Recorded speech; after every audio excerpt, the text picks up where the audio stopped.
and Jim Waters.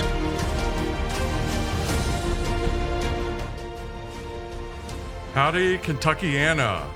I'm your special host, Dr. Lance Pearson, with Kentucky's Voice. We're on 970 AM. We'll be going for the full hour. This show will be on podcast, live streamed on Facebook Live if you want to find the Kentucky Voice Facebook page.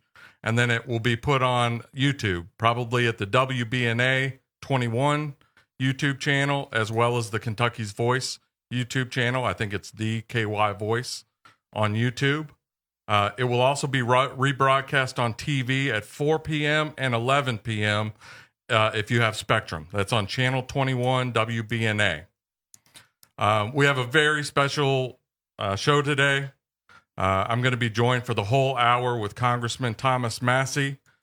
Not only do I think Thomas Massie is just a terrific guy to talk about anything politics with, because he's kind of unique in that he has an outsider's perspective, even though he's been in Congress for 13 or so years.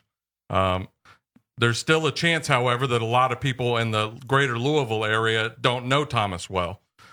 His district actually was redrawn in 2022, and so it added a lot of Spencer County, Nelson County just north of Bardstown, along with the remaining counties that he had in Oldham and Shelby and Trimble, Henry, and our listening area.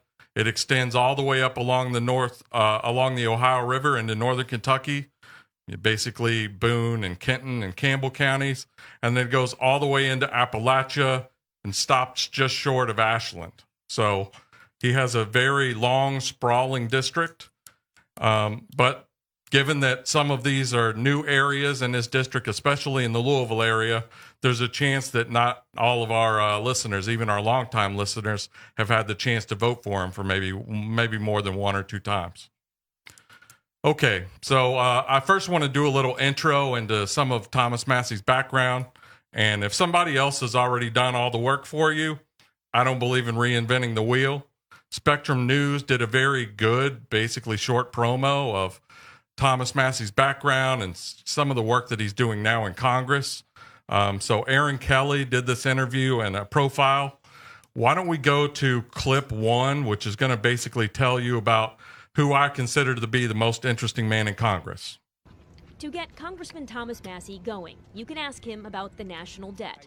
But he's just as eager to talk about the peaches he methodically grows on his Kentucky farm. I have 15 varieties of peaches, and they each get ripe on a different week.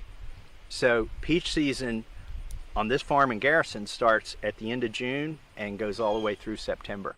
This bill dramatically... In Congress, Massie is often a caucus of one. He's been the only dissenting vote on so much legislation, he's earned the nickname Mr. No. And he lives unlike any other member of Congress, off the grid in a timber frame home he and his late wife Rhonda built using stones and fallen trees from their property. This is where I recharge my batteries. And it's where solar panels and a repurposed EV battery provide electricity. I took a wrecked Model S Tesla, took the battery out of that, disassembled it, and rewired it. So my house has been running off of a Model S Tesla battery for about 8 years. Massie and Rhonda were high school sweethearts in a town 15 miles away. They graduated from MIT, founded a robotics company, and sold it to move back to Appalachia. Hey! Hey! He raises grass-fed cattle. Some of these are going to freezer camp this fall. And chickens. One of his inventions protects and moves the grazing poultry 1 inch at a time. I call it the Klux capacitor. I can be gone for a week and it runs by itself because it's got a microprocessor in it that I wrote the code for, and I can tell it how much I want it to move every day.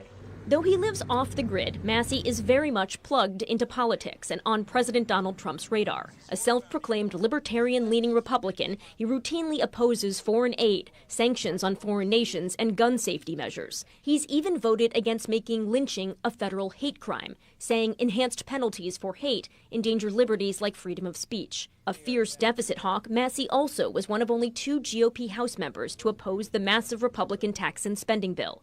His defiance upset the president, who vowed to oppose Massie's re-election next year. There might be Kentuckians saying he voted against it for the wrong reasons. We're worried about, Medicaid cuts. What do you say to them? Well, it's not entirely clear that this is a good bill for Kentucky. If you want to be parochial and talk about rural health care, there are cuts to it there as well. But ultimately, the reason I voted against this bill is because it blows the budget.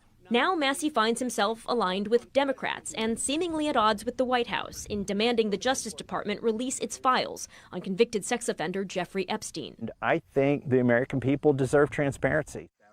Massie says he's more resolved than ever since Rhonda passed away last year after 30 years of marriage.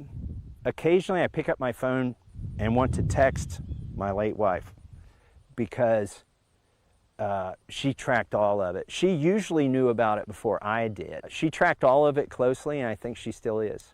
He says if he wasn't in Congress, he'd be back here, working on his inventions and growing peaches. The independence that I've created or earned here on the farm, whether it's from the food or the power that it generates, or that I can build a structure with the lumber on the land, that's what enables me to go to Washington, D.C.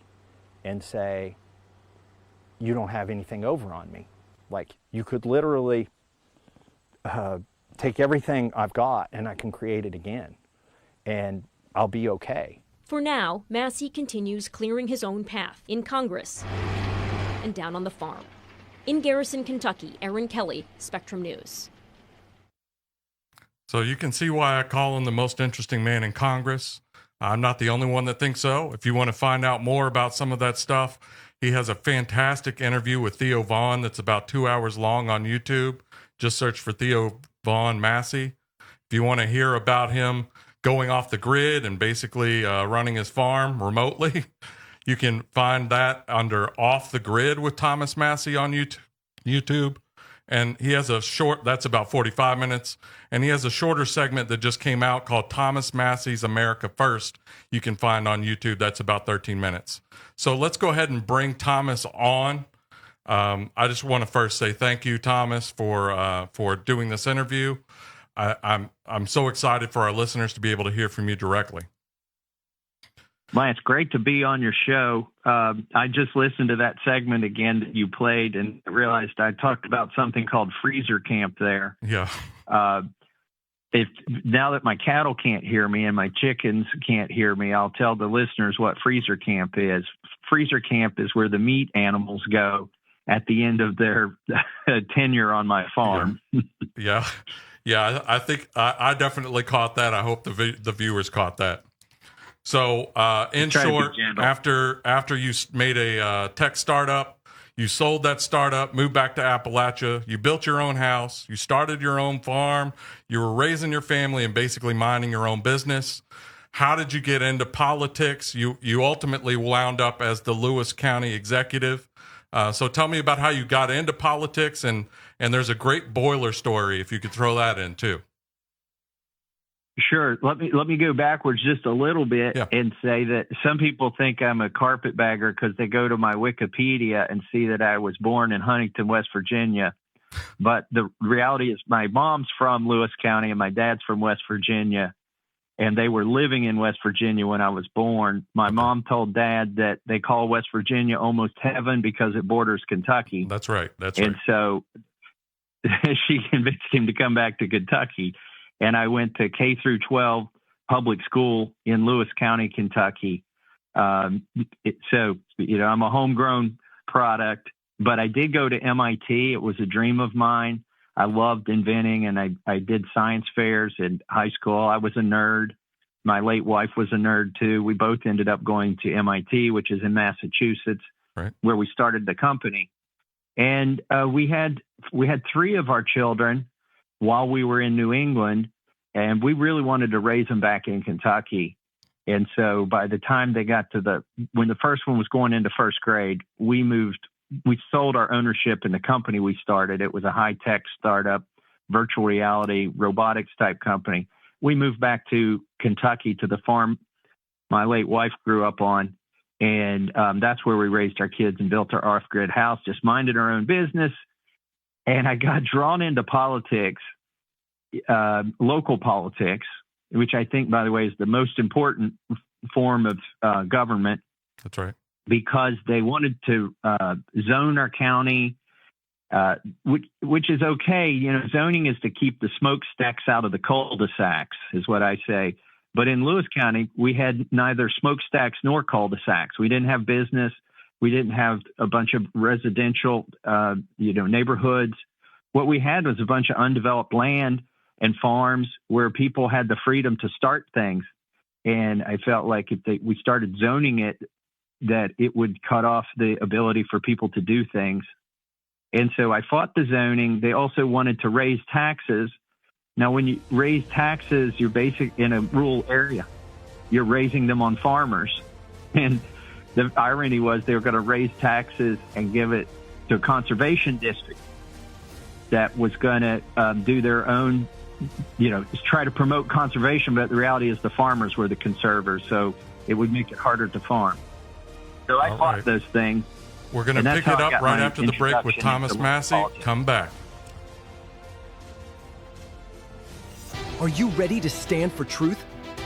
Kentucky is at a crossroads, and we need voices that won't back down. All right, that was very good. This is your moment do you want to lead off? Speak up and be part of a movement that's changing the narrative in the Commonwealth. Kentucky's voice is calling on bold citizen journalists, fearless editors, and those unafraid to speak truth in the public square. Volunteer, intern, contribute. Scan the QR code or visit kyvoice.org to join the fight. This is more than media. This is your moment. You are Kentucky's voice.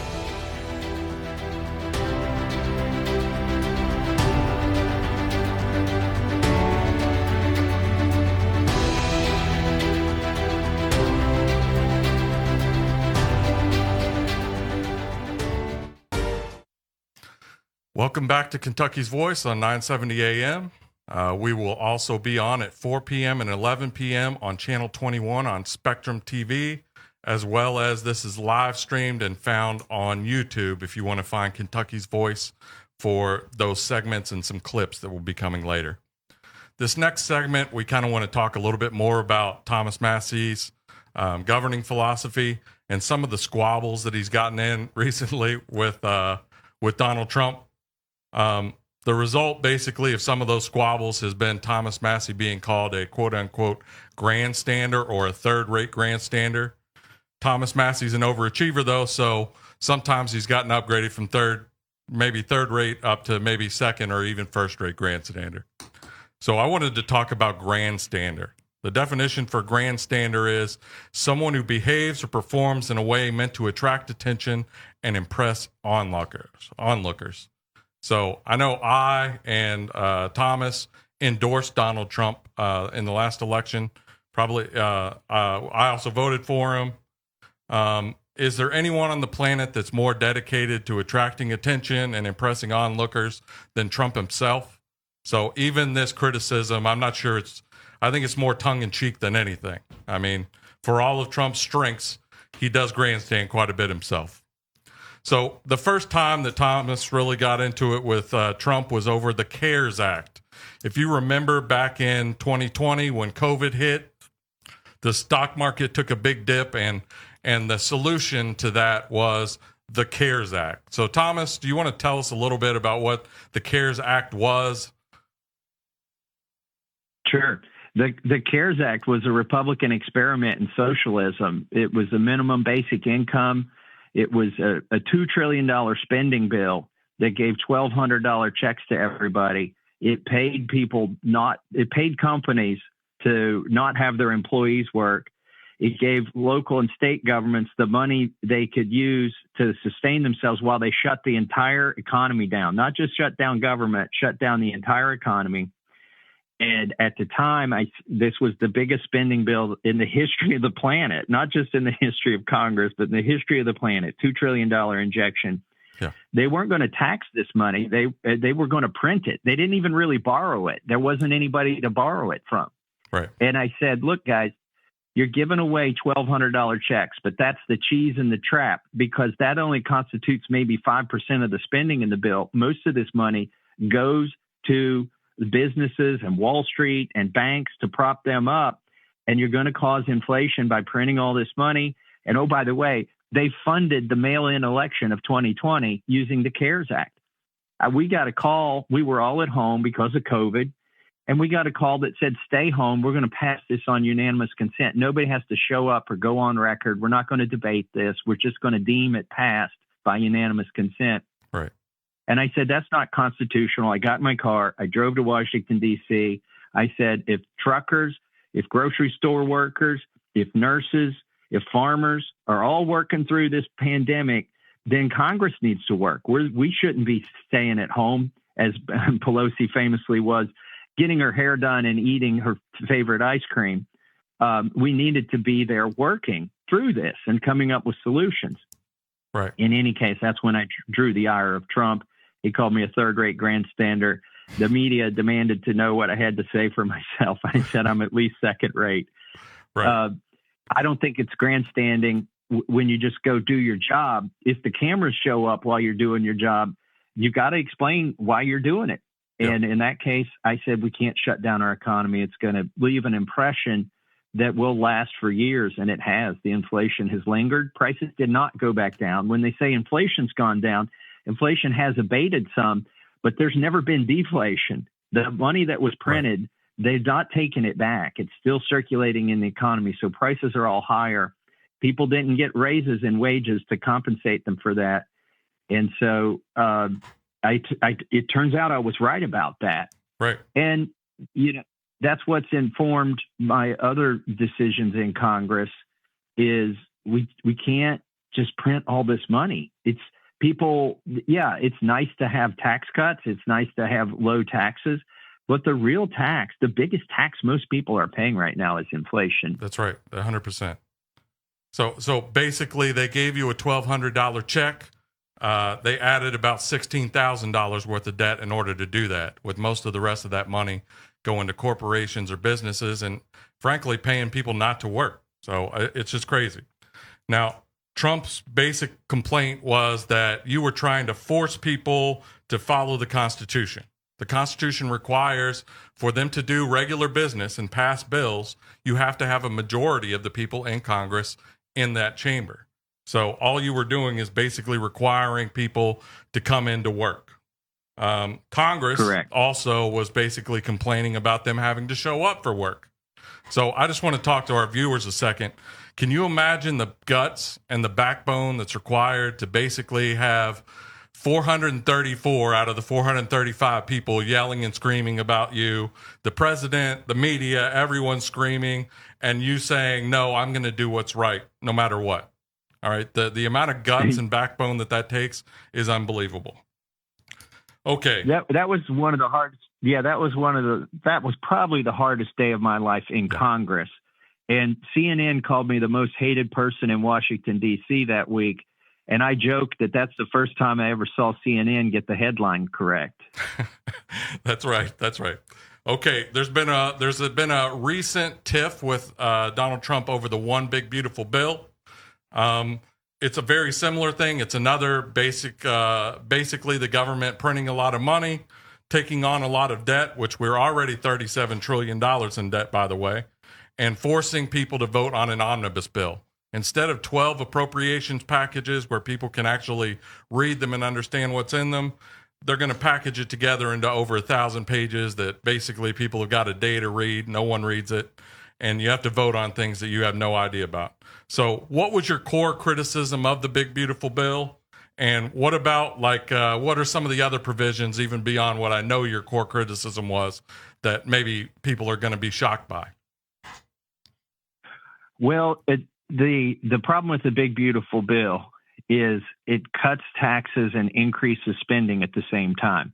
Yep. Now, if you had a family budget and you were sitting at the table with your spouse and you said, you know what, we're going to earn less money and spend more money and things will turn out well, it's not going to turn out well.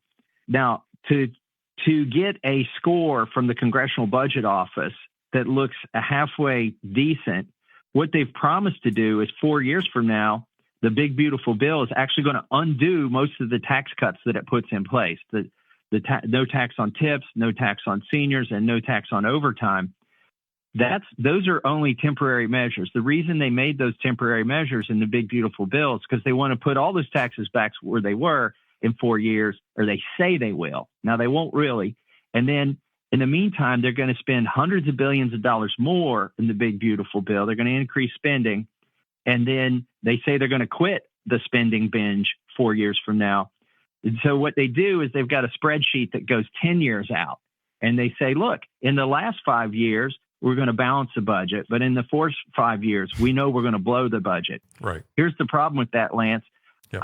As you said in the intro, I've been in Congress about 13 years. I've seen this same gameplay every year, which is to say, here's what we're going to do this year and next year. And in 10 years, we'll take care of the problem. The problem is they never take care of the problem in 10 years. Right. I am for the 2017 Tax Cut and Jobs Act. You can go back, you can see that I voted for it. And it had pay-fors in it that would offset the tax cuts.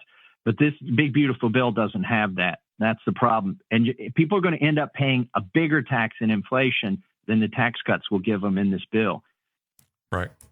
So in short, we're basically ballooning a debt that we already are going to struggle to pay for. We're really charging stuff to our grandkids' credit card because we know we're not going to pay for it. It's going to be people 30 years down the road that are going to have to impose austerity measures and basically pay for all of the debts that we're racking up right now. It also Correct. has some provisions in it that are probably going to be very harmful to rural health care in Kentucky, as you mentioned in that Spectrum segment. All right, when we come back, we're going to talk about some of the bills that Thomas Massie has proposed, including getting into some of the Epstein controversial that's really hot in the news. Come on back.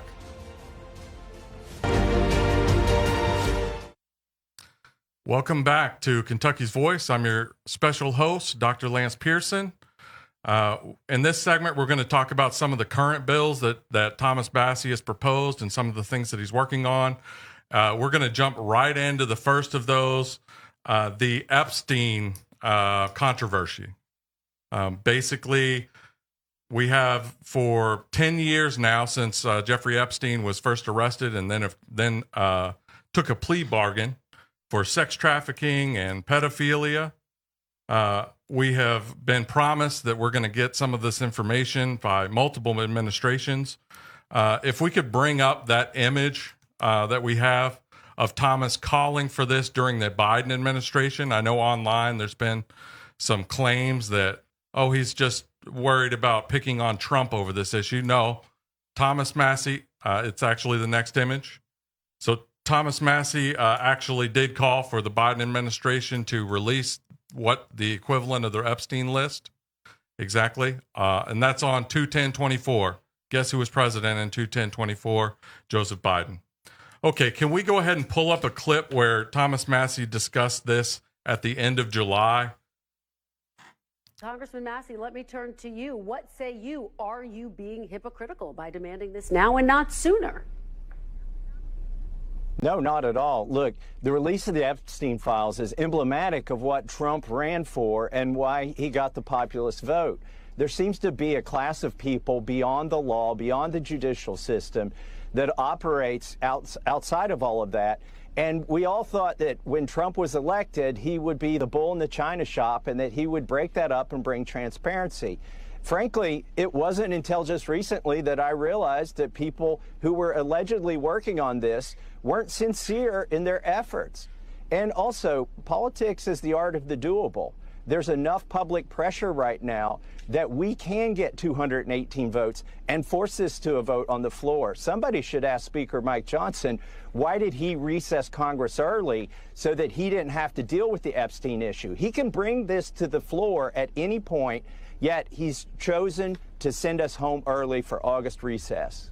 Well, Congressman Massie, let me delve into this with you. We will get to Johnson in just a moment. The Department of Justice says they will not be releasing further Epstein material in order to protect what they say is more than 1,000 victims, many of whom were underage. I want to read you a little bit of a DOJ memo which writes, quote, sensitive information relating to these victims is intertwined throughout the materials. One of our highest priorities is combating child exploitation and bringing justice to victims.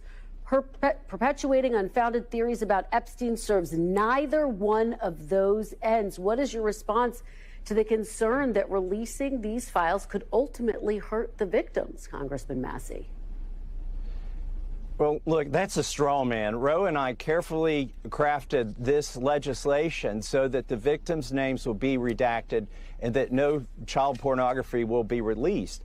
So they're hiding behind that. We're trying to get justice for the victims and transparency for America. And so, we've redacted things before. We don't want to hurt the victims. We're doing this for the victims. I think it's just something that they're hiding behind. And at the end of that statement, I heard something about conspiracy theories or something like that. Look, they're the ones, it's the president's own attorney general, FBI director, and children who said that, and vice president, who said that these files need to be released. We're just trying to hold their feet to the fire. Okay, I think that clip really took care of a lot of the criticisms.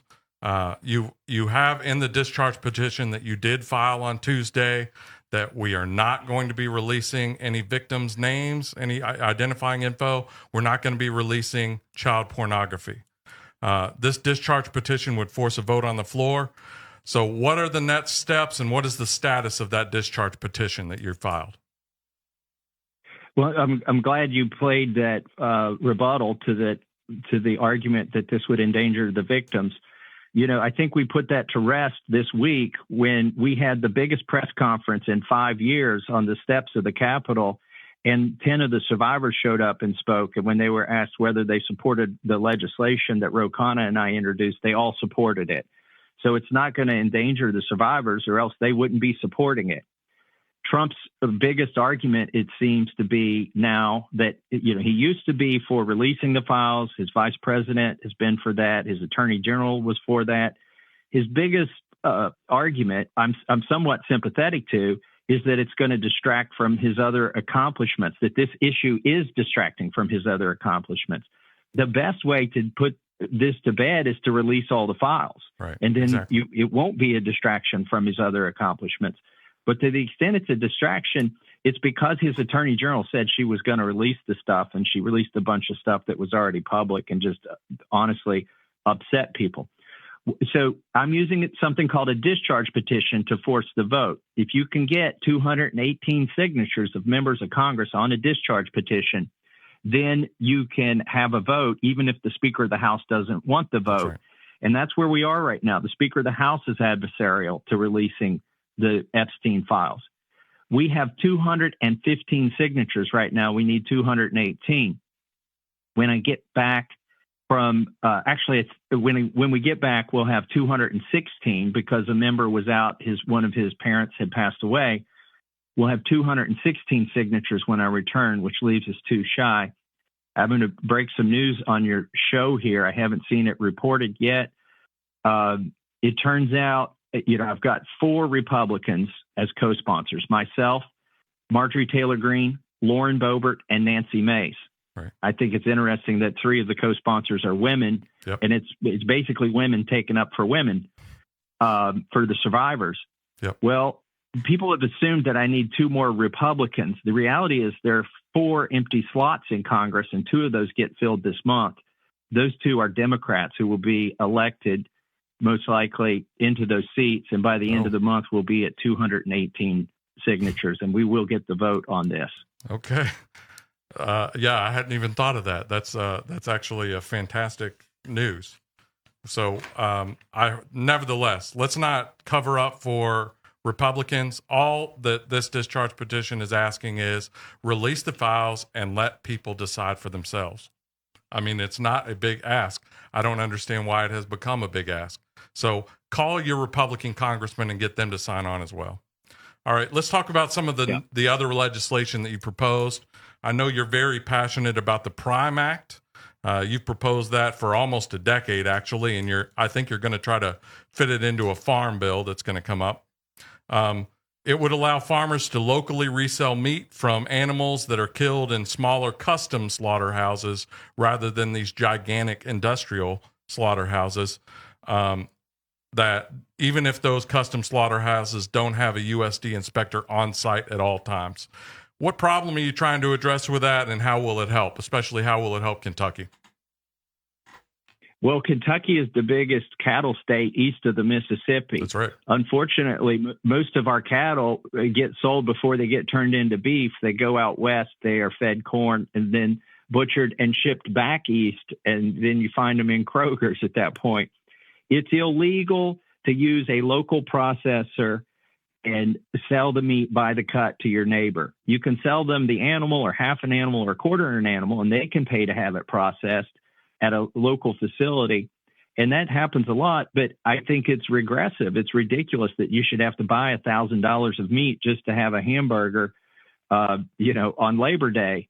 Right. So this would allow customers, as long as they're not crossing state lines, so the big corporations aren't going to try to take advantage of this exemption. As long as they're not crossing state lines, a farmer can sell beef by the cut directly to consumer using a local processor, as long as the local processor complies with local and state laws. So, for instance, you don't have a USDA inspector at Kroger's. You don't have a USDA inspector at a restaurant. Yet those two places process more meat than your local meat processor in a day, a lot of times, in terms of cutting up meat and serving it. The local health departments can take care of the inspection requirement. And then the farmers and the processors going to be accountable. You'll know them by first name when you buy locally. This would be a boon to Kentucky. It would be incredible. It would also allow for more grass-fed meat to be sold, because that's what we have in Kentucky. We've got more pasture than we do cornfields. And so it would be healthier. It would be cheaper than shipping it all the way to Nebraska and then shipping it back. That's right. And the people opposing it are the corporations, the industrial meat complex. 85% of our meat is processed by one of four companies in this country, and two of those are foreign owned. I'm putting America first with the Prime Act. All right. That's fantastic. You hit on all those points. If it's a safety issue, keep in mind that these big industrial processors, they're sometimes processing 300 or 400 cattle per hour. You think having just one USDA inspector on site is going to give you more safety than having a custom slaughterhouse that's processing maybe one animal or two animals a day? If one of those small processors gets sued, they're out of business. You sue one of these giant industrial processors, and they just write it off as a business expense. Okay, you've proposed a bill to end the federal Department of Education and return education to the states. I think that'll be popular here. You have a federal version of the REINS Act, which the REINS Act passed in Kentucky. Some of our listeners are familiar, and we'll actually bleed over into the next segment with this. But you want to do something about shootings, mass shooters in schools. So tell me a little bit first about the Gun-Free School Zones Act. What are these gun-free zones that are in schools? 94% of mass public shootings happen in a gun-free zone. There's a federal law from 1990 that says all schools are gun-free zones.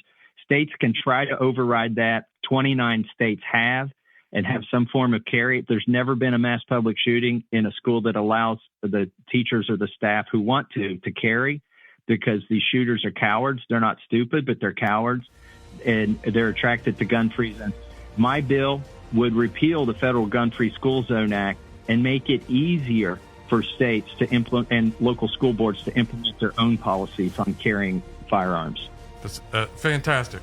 The most reliable way to stop a bad guy with a gun is with a good guy with a gun. So let's get actual protection for our students in schools. We'll be right back after the break talking about Thomas Massie's reelection. Kentucky's Voice is your hit on a lot of stuff real there. News, real people, and real answers. But we can't do it without you. Your financial support helps us bring truth to the forefront, hold leaders accountable, and give a voice to the people of the Commonwealth. Join the fight today. Give online at kyvoice.org or text KYVoice to 53555. Every gift makes a difference. Stand with us. Speak up. Stay strong. You are Kentucky's voice.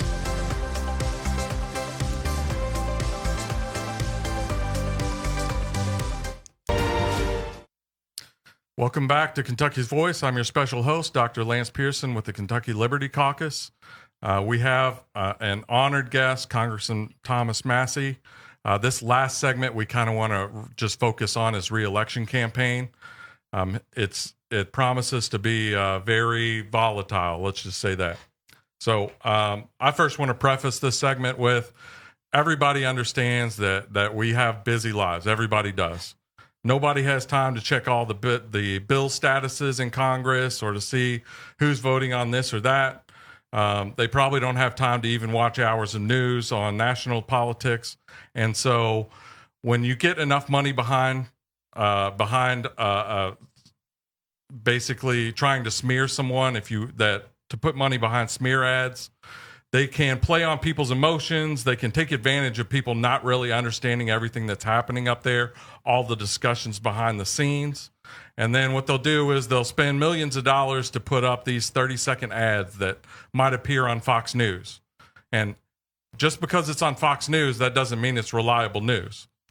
You can just purchase a 30-second spot to say virtually anything you want. There might be a kernel of truth in it, but they twist it and they play on people's emotions. So, Thomas, talk about some of the money that has already been spent on you, basically trying to distort your record and make people think negatively of you, even though you've basically been one of the most conservative congressmen that we have. Sure. There's been $2.5 million already spent against me, and it's not even, Crazy. It's 8 months until the election. So I expect they'll probably spend $20 million against me. But as they always say, you need to follow the money. Who is spending this money against me? It turns out all of the money that's trackable so far has come from 3 billionaires. 2 of them are hedge fund managers. One's West Palm Beach, Florida. The other's New York City, New York. And the other is from Las Vegas, Nevada. And what they all have in common is they're not really mad at me over the big, beautiful bill or the CARES Act or my PRIME Act or my Safer Students Act. They're mad because I don't vote for foreign aid. Yeah. I don't vote to fund other countries' wars. Right. And so that's why they're pouring the billions, but they've got billions of dollars. They're pouring millions of dollars in it to run these negative smear ads. And I found out, I didn't know this when I filed the Epstein resolution, but I found out that one of these billionaires is in Epstein's black book, his little phone book of lists of people that he knew and could call. So that's who's spending the money against me. They are not really conservatives. One of them has spent millions of dollars funding transgender activist campaigns. Right. One of them did a fundraiser for Chuck Schumer. One of them is pro-abortion. These are the billionaires who are spending money against me, and it's all because I don't vote for foreign aid and foreign wars. That's right. And you listed a couple cities, none of which were even remotely close to Kentucky. So this is outside billionaire money. They have an axe to grind against you, and they're pumping money into this race, even though you don't actually even really have a viable challenger yet. Put enough money in there, I don't doubt that they're going to convince somebody to get into this race. But I love your chances because I think the people of your district understand what you fight for and what you stand for. If you are interested in finding out more about who is actually funding this, it's called MAGA Kentucky as the PAC name. You can go to the website magakyfraud.com, magakyfraud.com, and find out more information about who's actually funding these smear ads. But to me, even more than like having a policy disagreement with you, I think the reason that there's so much both passionate support for you, but also vehement opposition or even bleeding into hatred towards you is about something more. And to me, what that is about is because you've become something of a symbol. You're willing to call out people of your own party when they're wrong. And you have an extremely conservative voting record, which the people of your district embrace.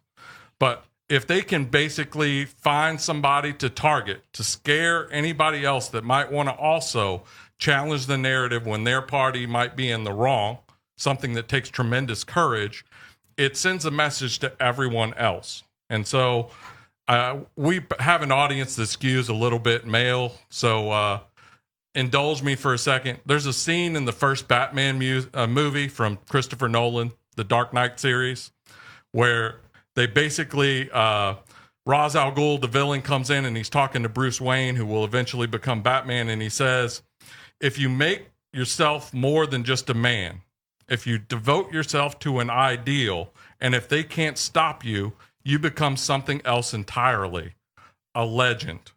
And so it becomes more than about a man. They're trying to smear you and take you out in order to send a message that the ideals that you're fighting for and the conservative principles that you're willing to stand up for, even when you have to take a hard vote, they're basically saying that we're able to take those people out and nobody else should follow your path. That's my personal thought on that. So can we play a quick clip from the Tucker Carlson show?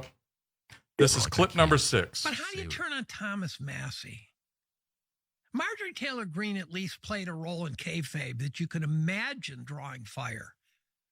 Massie's this guy, you know, who built his own house and fixes his own car, and he's an engineer. He's an archetype of who we ought to be as a country. As a country, I so vehemently agree. And they with that. turned on him. Yeah, well, I haven't. We know why they turned on him. Texted with him this morning.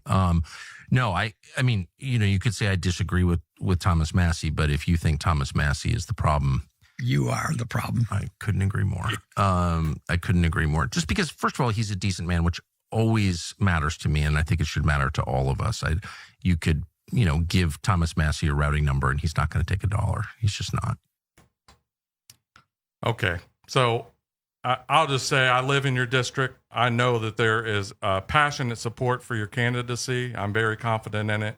And Rand Paul, which most people in this state are familiar with, our junior senator, soon to become our senior senator, has already come out and said, regardless of who's against you, Rand Paul is with you. So Rand Paul has a pretty good sense of what's going on in D.C., and I know that he's supported you from their first election onward, and you've supported him. So can you just basically talk a little bit about your relationship with Rand Paul and how much you appreciate that endorsement? Yeah, I would love to. You know, I don't have to talk to Rand every week to know how he's going to vote on the same things that I'm voting on. That's because right. I know his basic principles. And 2 years before I ever ran for Congress, I supported Rand Paul myself by holding a fundraiser at my house, not for big donors. It was $100 a person to attend this fundraiser for Rand Paul at my house in the first primary because I believed in him. And he's one of those people who's gone to Washington, D.C. and not sold out. That's what my race is about. Now, you expressed it more eloquently, Lance, but I'll just say this. Dogs don't bark at parked cars. That's and right. The reason there's $20 million of billionaire money coming against me in this election is because I'm doing something. There are a lot of people up there waiting to see how my race turns out. The Freedom Caucus is basically, unfortunately, turned into mostly a rubber stamp for Donald Trump. Even when he's wrong, even when he changes his position, a lot of times my colleagues will change their position. And I think that's wrong, but they're afraid of him. If I can win this race, and I think I will, then it will show that people don't have to go up there and be a rubber stamp, that the voting card belongs to 750,000 people in Kentucky, not to the executive branch, not to the Speaker of the House. Now, Rand Paul and I are going to do a big tour here. We're going to visit, I think, at least 9 counties. The schedule hasn't been formalized yet, but on the 24th of this month, we're going to be in Greenup County, Mason County, Robertson County, Harrison County, Grant County, and Boone County. And then the next day, on the 25th, we'll be in Oldham County, Carroll County, and Shelby County. Some of those will be campaign stops. Some of those will be official events. But the message is still the same. Rand and I are up there working together, fighting for people from Kentucky. We're putting Kentucky first, not the foreign countries, not the big companies. We're putting the people of Kentucky first. Okay, that's fantastic. Now, we know these races, any congressional race is very expensive. This figures to be an even more expensive race than normal. If a person wants to donate to your campaign, if they want to sign up to volunteer, and I will be doing both of those things, by the way, where and how do they do it? They can go to thomasmassie.com. My last name is not spelled like the tractor. That's even right. though I've owned Massie Ferguson tractors, my last name is spelled Massie. So thomasmassie.com. And you can go there. We don't give any of that money to the Republican Party. A lot of people do that. They go through the Republican Party to do donations. Right. And not that that's bad, but I'm just saying sometimes they're using that money to get the wrong people elected in primaries. That's right. So appreciate any support anybody can give me. I actually have, I'm going up against 3 billionaires, but I think right now I have 10,000 donors from all over the country. Fantastic. A lot from Kentucky. The average donation is $80. Yeah. Now you can give up to $3,500 in a federal election, and if you're married, both spouses can give. So you can give up to $7,000 as a married couple to that donation. And I want to emphasize something: billionaires may be opposing you, but when you give directly to a candidate like this, that has a huge impact, because the ads that a candidate can buy can be as much as 8 times cheaper than what a PAC can buy. So just think of your dollar actually is getting 8 times as much effect as what those billionaires are. Okay. I want to just say thank you. Thank you to Thomas Massie. I appreciate you coming on. Let me try to close out this segment. If they can get rid of Thomas Massie, if they can make an example of him, it tells everyone else out there that nobody can challenge the political establishment or this corrupt machine that runs Washington, D.C. behind the scenes. Not just the party leadership, but also the lobbyists, the billionaire think tanks, the corporate-controlled news networks. For regular people, and that's who votes in these elections, who want something principled and pure out of the political system, I think Thomas Massie represents hope for something better. And if they can crush him, they think they can kill off that hope. That's really what they're playing. That's why I will be giving to Thomas Massie's campaign. I will 100% be voting for him in the spring and the fall, no matter who else runs. There has to be hope that something better is possible in politics, even in the corrupt Washington, D.C. So I want to thank everyone for joining us on Kentucky's Voice. Watch this tonight at 4 and 11 on Channel 21 on Spectrum, and find us on YouTube.